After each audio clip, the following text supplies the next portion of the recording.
में ऑर्केस्ट्रा आए के चाहिए ना भाई नहीं ना भाई नाच ले चल जाई।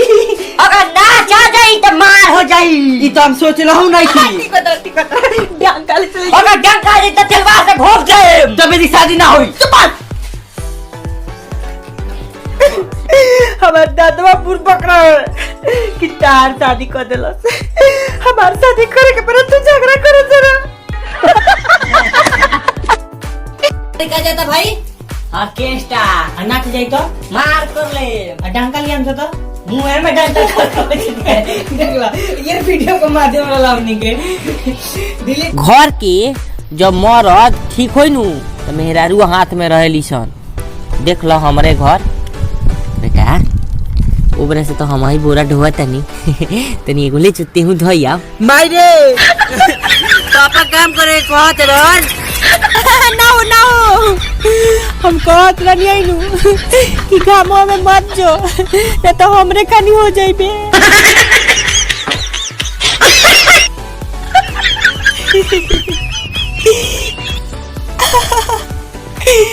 यार अब हमरा से लइके पट जाइए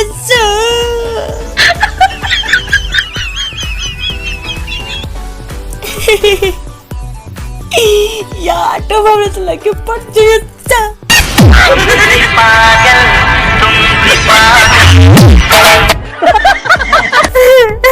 रिपोर्ट लिखो आप। चौकीदार साहब हम लूट गए बर्बाद हो गए। चल नौटंकी मत कर। नाम बताओ। दरोगा। चल ते बताओ। सिपाही। आय जब सिपाही या दरोगा घर में चोरी हो जाता तो हम तो चौकीदार हई।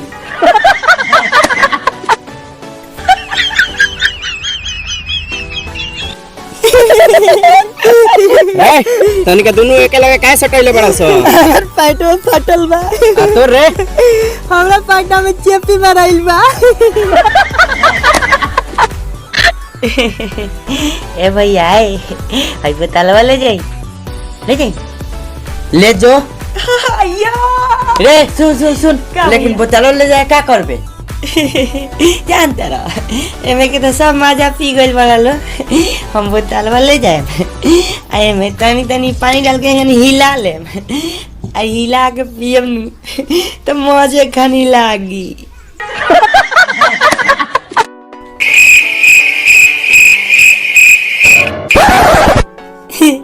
भैया तेरा घर में दुआली चोरी करत में पकड़ा गई बाकी कबो सामान लेके नहीं न भागल। ना लेकिन आज तो लेके भाग जाती। ना भैया तू आ गइल ना तो साचाऊ के लेके भाग जाती। बबुआ तो पसंद पड़ गइलन बाकी तनी मुनी हाथ ना भर हमरा शौक लागत। कची सब बोली बबुआ तार साथ संगत नहीं के का हो केहू नहीं खेलो को साथी समाजी तो बहुत बा लेकिन सब रात में आवे ई गुरु दिन में आइल बनी।